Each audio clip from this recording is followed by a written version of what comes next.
বিছানাহীন একটা ঘর আমার থাকতে হবে, একা একা নির্জন পোকামাকড়ের ঘর। পোকামাকড়ের ঘরে আমাকে একা একা থাকতে হবে। সেই ঘরের জন্য সম্বল কি করলাম ভাইয়েরা আমার, বন্ধুরা আমার, সেই সম্বল যদি জোগাড় করতে চাই তাহলে আমাকে আজকে মাহফিলে আসতে হবে। আজকে মাহফিলে এসে আমার জীবনকে পরিবর্তন করতে হবে।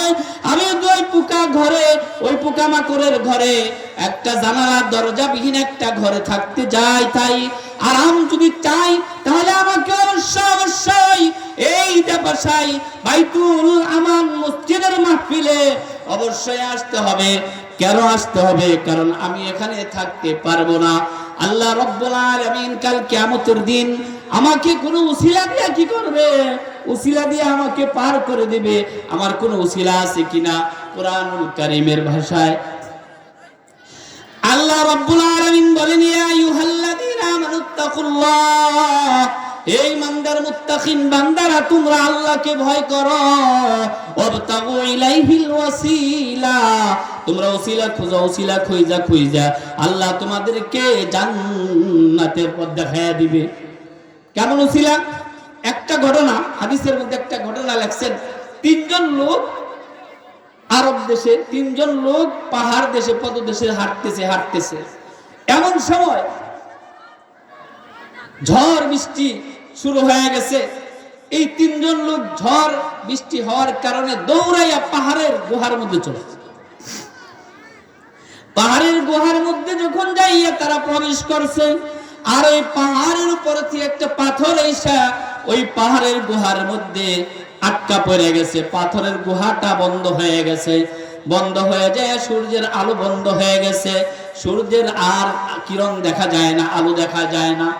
তার হাওয়া বাতাস বন্ধ হয়ে গেছে। তারা এই তিনজন মানুষ বিপদে পড়ে গেছে। বিপদে পড়ে যায় তারা আল্লাহর কাছে কাকুতি মিনতি কান্না জড়িত কণ্ঠে বলতেছে, রব্বে কারীম, হে রব্বে কারীম, পরওয়ারদিগারে আলম, আমরা এমন একটা মহা বিপদে পড়ে গেলাম। তুমি ছাড়া তো আমাদের আর রব নাই, মাবুদ নাই, পালনেওয়ালা নাই, প্রতিপালক নাই। প্রভু হে, আমাদেরকে যদি তুমি না বাঁচাও তাহলে এই এত মহাবলী বিপদ থেকে আমরা বাঁচতে পারবো না। তিনজনে বুদ্ধি করলেন, পরামর্শ করলেন, তাহলে এখন কি করা যায়?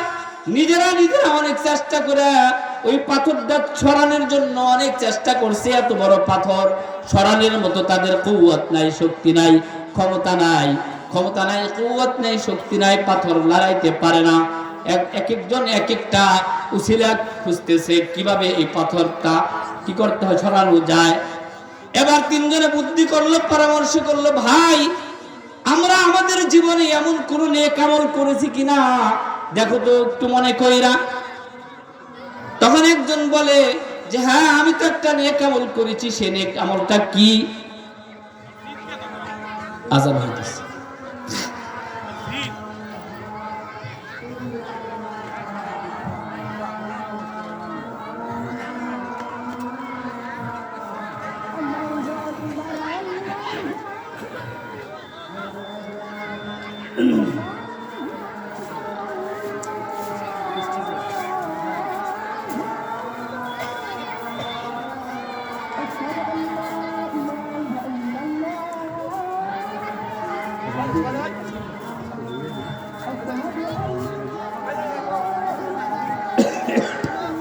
আমরা এখানে বসি, এখানে জামাত হবে, এখানে আজান হবে, আজানের পরে এখানে জামাত হবে।